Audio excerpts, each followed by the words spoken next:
تفتكر إيه أكتر سبب ممكن يخلّي المشاريع تفشل؟ ناس كتير هتقول قِلّة الفلوس، ضعف التسويق، المنافسة، وناس تانية هتقول السوق أصلًا بقى صعب. بصراحة أنا كنت فاكر كده أنا كمان، لحد أمّا بدأت أشتغل على مشاريع مختلفة، ساعتها اكتشفت حاجة مهمة جدًا، خلّتني أعيد التفكير في كل اللي كنت مؤمن بيه. أهلًا بيكم في حلقة جديدة من ملعب البيزنس، المكان اللي مش بندّي فيه نصايح بس، إحنا بنساعدك تشوف في مشروعك اللي يمكن أنت لسه مش شايفه.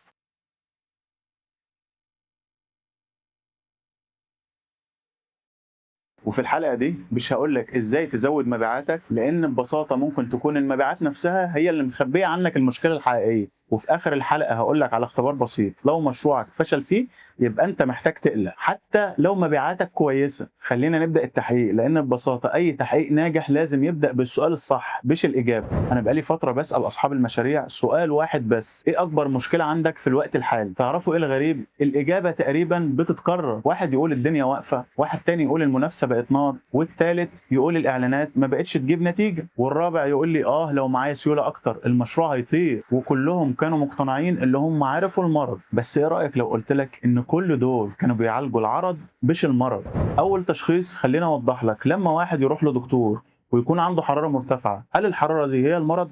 طبعًا لأ، الحرارة مجرد عرض، لكن الطبيب الشاطر مش بيعالج الحرارة، بيدوّر على السبب اللي ورا الحرارة. وده بالضبط اللي هنعمله النهارده. النهارده مش هنتكلم عن المبيعات ولا التسويق ولا المنافسين، إحنا هنحقق في السبب الرئيسي اللي بيخلّي أي صاحب مشروع يشتغل أكتر ويتعب أكتر من أي وقت، وفي الآخر يحس إن المشروع واقف مكانه. لكن قبل أمّا أقول لك مين المتهم الحقيقي، خلّينا الأول نستبعد المتهم الأول. هل فعلًا المبيعات هي سبب المشكلة والّا في حاجة تانية أخطر بكتير إحنا مش شايفينها؟ خلّينا نبدأ بأكتر متهم مشهور وهو المبيعات. تقريبًا أي صاحب مشروع عنده مشكلة أول جملة بيقولها هي لو المبيعات زادت كل حاجة هتتحل، والمنطق بيقول إنه عنده حق، لإن لو بِعت أكتر في فلوس أكتر هتدخل، ولو في فلوس أكتر هتوظّف ناس أكتر وهتكبّر وتوسّع. وبصراحة الكلام ده منطقي جدًا لدرجة إن أغلب أصحاب المشاريع بيوقّفوا التفكير عند النقطة دي. لكن اسمح لي أسألك سؤال، لو المبيعات هي الحل، ليه في شركات كانت بتبيع بمليارات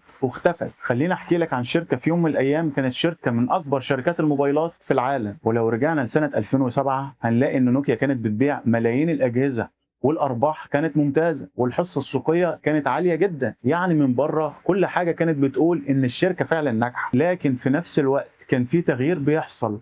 الناس بدأت تغيّر طريقة استخدامها أصلًا للموبايل. الموبايل ما بقاش مجرد جهاز اتصال، بقى جهاز حياة، وشركة واحدة فهمت ده قبل الكل، طبعًا أبل. المشكلة إن نوكيا فضلت تبُص على أرقام المبيعات وما بصّتش لأرقام السوق، وكل أمّا كانت بتبيع أكتر كانت بتخسر، مش فلوس لأ، كانت بتخسر المستقبل. أحيانًا المشروع بيبيع أكتر لكن بيقترب من الانهيار أسرع. يمكن دلوقتي أنت عندك مطعم والطلبات كويسة لكن العملا ما بقوش بيرجعوا، أو عندك شركة والمبيعات زادت لكن الربح بيقل، أو عندك عيادة والحجوزات كتير لكن كل يوم أنت مضغوط أكتر. السؤال هنا بقى، هل المشكلة في المبيعات والّا في حاجة تانية؟ خلّيني أقول لك على موقف باشوفه كتير. صاحب مشروع المبيعات عنده زادت 40%، وطبعًا كان طاير من الفرحة واعتبر إن المشروع خلاص بقى ناجح، لكن بعد 6 شهور حصلت الصدمة.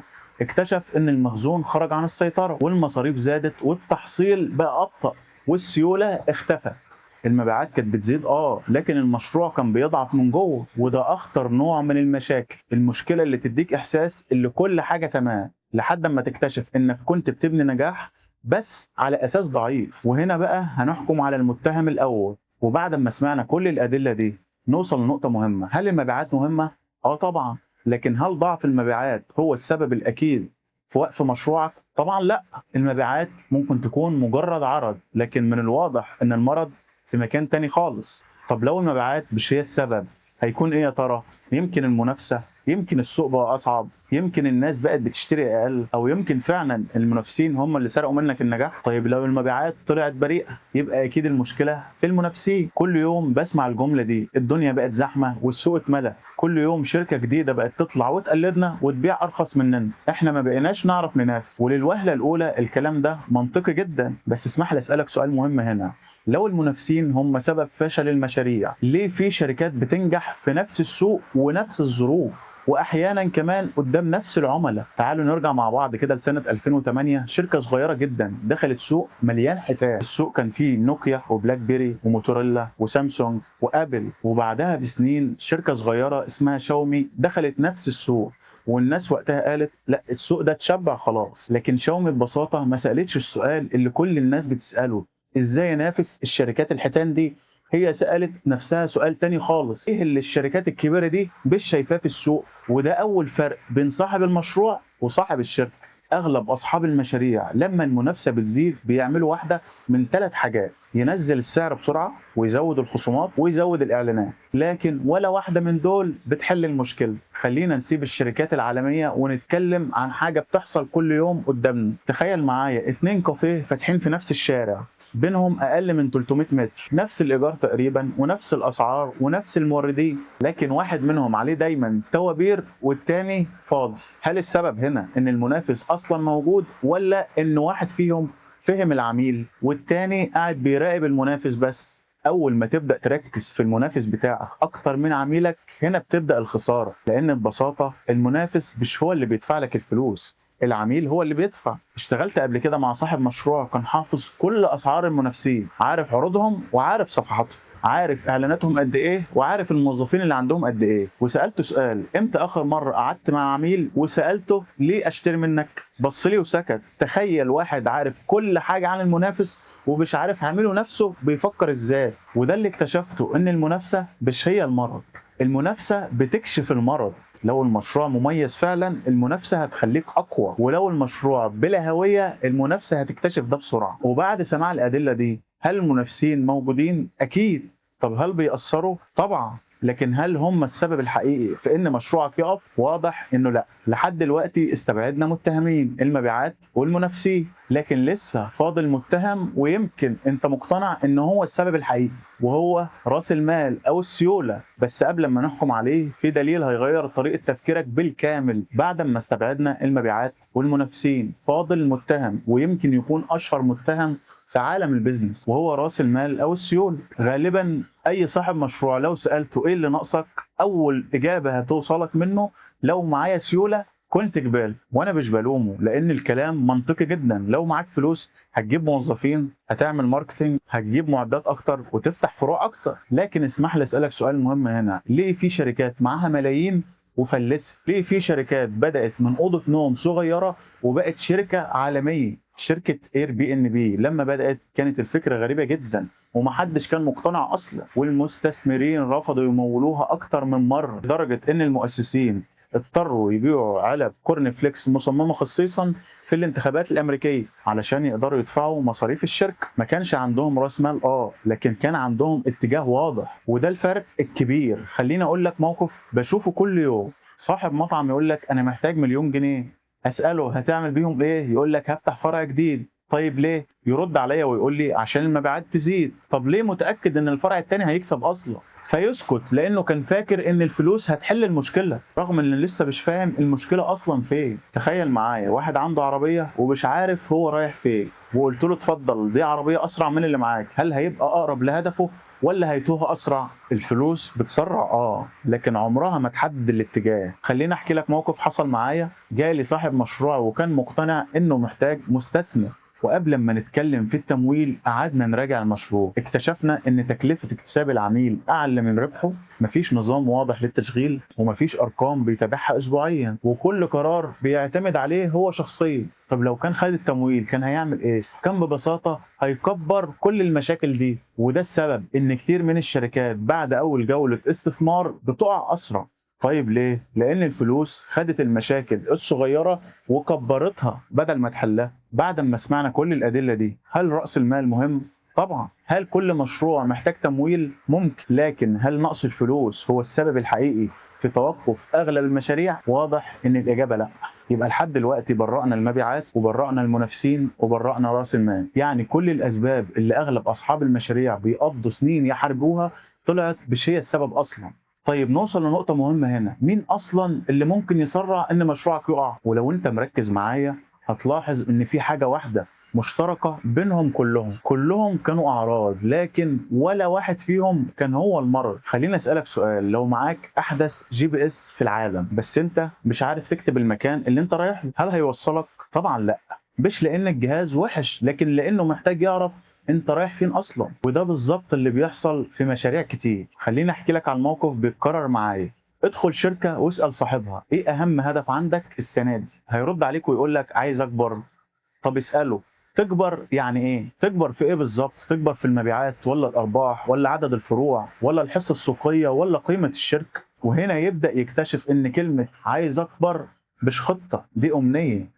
واول مره لاحظت الموضوع ده افتكرت انه حاله فرديه، لكن للاسف بعدها لقيت نفس الجمله في شركه توزيع وفي مصنع وفي عياده وفي مطعم وكمان في شركه سوفت وير. كلهم شغالين لكن ولا واحد فيهم عارف هيروح فين. تخيل معايا قبطان مركب، البحر هادي والوقود موجود والموتور شغال والطقم اللي معاه ممتاز، لكن مفيش واجهه. ايه اللي هيحصل؟ المركب هتفضل تتحرك ويمكن تمشي 1000 كيلو لكن عمرها ما هتوصل. ودي أكتر مشكلة بنقابلها في المشاريع الصغيرة. صاحب المشروع بيربط الحركة بالتقدم، وللأسف مش كل حركة اسمها تقدم. بعد سنين اكتشفت إن المشاريع مش بتموت لأن أصحابها كسلانين ولا لأنهم مش بيشتغلوا. بالعكس أغلبهم بيشتغل أكتر من اللازم كمان، لكن كل طاقتهم بتتصرف في الاتجاه الغلط. وده السبب إنك ممكن تلاقي صاحب مشروع بيشتغل أكتر من 16 ساعة في اليوم وبالرغم من كده واقف مكانه، وتلاقي صاحب مشروع تاني بيشتغل 8 ساعات بس لكن كل ساعة بتقربه من هدف واضح. بعد التحقيق وسماع الشهود ومراجعة الأدلة نقدر نقول إن الجاني الحقيقي مش المبيعات ولا المنافسين ولا رأس المال. الجاني الحقيقي هنا إن مشروعك فقد الاتجاه. إحنا دلوقتي عرفنا المرض، لكن أي دكتور شاطر ما ينفعش يشخص المرض من غير ما يعمل فحص. وعلشان كده أنا هطلب منك تعمل معايا اختبار صغير، ولو لقيت إن أغلب الإجابات عندك يبقى مشروعك مش محتاج اعلان جديد ولا خصومات ولا تمويل. مشروعك محتاج يعيد اكتشاف اتجاهه. بس قبل ما نكمل ما تنساش اللايك والشير والسبسكرايب. جاوبني بصراحة، امبارح كنت مركز على ايه في مشروعك؟ المبيعات ولا التحصيل ولا التوظيف ولا المخزون ولا التسويق؟ طيب قبلها بيوم وقبلها باسبوع لو كل يوم بتصحى وتقرر ايه اهم حاجة تعملها يبقى مشروعك هو اللي بيسوق. اشتغلت مع صاحب شركة كل يوم عنده أزمة جديدة، الموظفين، الموردين، التحصيل، وبعد شهرين اكتشفنا حاجة مهمة، ولا أزمة من دول كانت السبب إن ما كانش عنده أولويات واضحة. فأي مشكلة صغيرة بتظهر كانت بتسرق يومه بالكامل. أول ما يدخل له مشروع جديد يوافق عليه على طول، عميل جديد يوافق، منتج جديد يوافق، فرصة جديدة برضه يوافق. طيب ليه؟ لأنك ما عندكش معيار، ولو ما عندكش اتجاه اي طريق هيبان انه صح. المشروع اللي بيجري ورا كل فرصة غالبا بيفقد اكبر فرصة. خليني اسألك سؤال، لو دخلت دلوقتي شركتك وسألت اول موظف يقابلني انتوا هدفكم ايه السنة دي، هيقول لي نفس الاجابة اللي انت هتقولها ولا كل واحد عنده هدف مختلف؟ مرة دخلت شركة سألت 5 موظفين ايه اهم هدف للشركة السنة دي، واحد قال مبيعات، واحد قال الجودة، واحد تاني قال فتح فرع جديد، وواحد رابع قال تقليل المصروفات. عرفت هنا المشكلة ان الموظفين مش مختلفين، لا ده مفيش حد قال لهم اصلا هم رايحين فين.